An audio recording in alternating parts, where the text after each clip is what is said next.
Okay, a piece of history. Pete Rozelle was the commissioner of the National Football League. NFL was successful in the 60s, became more successful in the 70s, and they rolled into the 80s after they had unveiled Monday Night Football, and they realized how good the product on TV was becoming.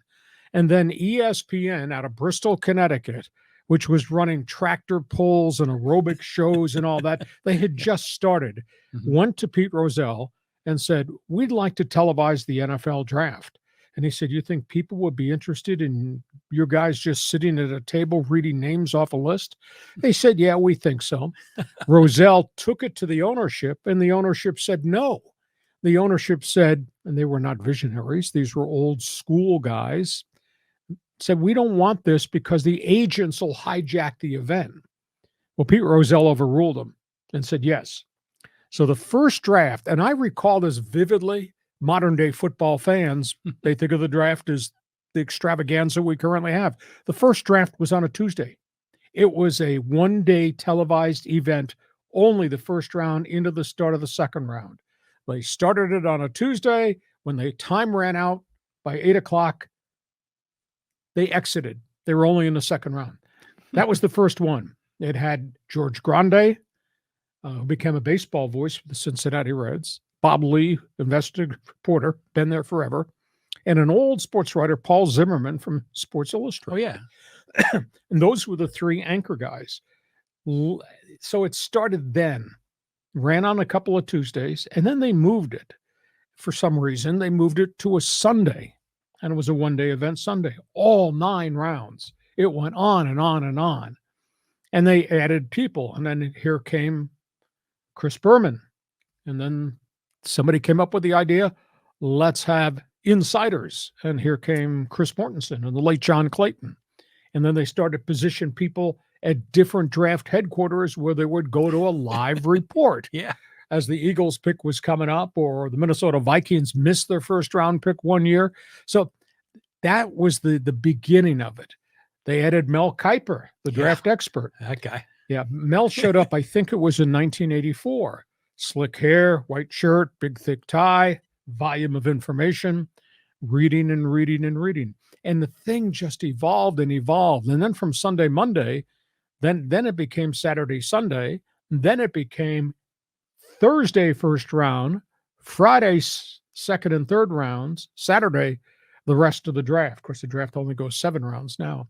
So, I mean, just to see this thing grow, and Pete Rozelle was a visionary. I mean, Pete Rozelle, the legendary Cleveland owner, Art Modell, were the ones that created Monday Night Football with Roone Arledge and Howard Cosell and Dandy Don and Frank Gifford. So this was the second big thing from a media standpoint that really put the NFL front and center. And instead of tractor pulls and aerobic shows and some of the other stuff they were running out of Bristol, this became the first marquee event. And look where it is now. Now they bid it out. It's going to be in Kansas City on Thursday, Friday, Saturday. They bid it out every year.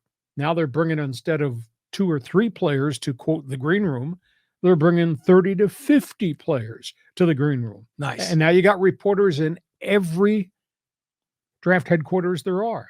And we even had the strange drafts during the COVID period where there was no fan interaction. It was not held at a big theater in downtown New York City in the theater district. It was one central control room, and everybody did their draft from their draft room, or in some cases, Bill Belichick did it from his family room with his dog.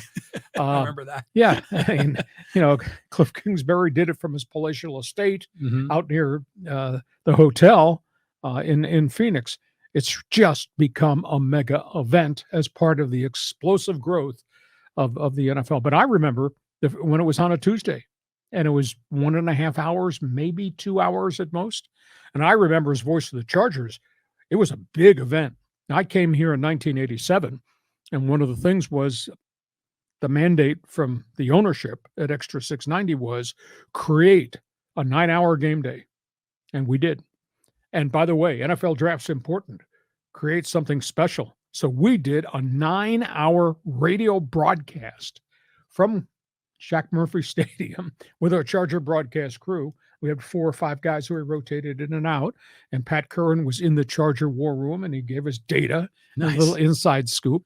So, I mean, it really, really became a monstrous broadcasting event. So your memory. Yeah, well, going way back, I remember where they all sat in a room together. They all had their NFL helmet phones, where they talked back to headquarters. And it was just like back in the 80s when I was doing rotisserie baseball and a bunch of dudes in a room, picking names.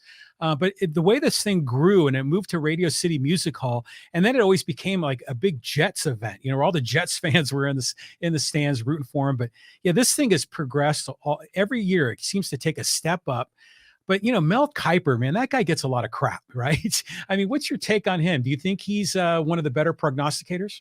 He was the first one that did it. So everybody said, wow, they gravitated towards him. And now everybody's got mock drafts. Everybody except our Black Labrador Retriever doesn't do mock drafts because known as a soccer fan. But, the reality is the thing grew and everybody's got opinions. And now they got all these different draft experts. But, the first time you walk down the road with something creative, people remember it. And I remember Mel, and I dealt with Mel when Mel was just beginning, and we had him on our talk shows on Extra every year, etc.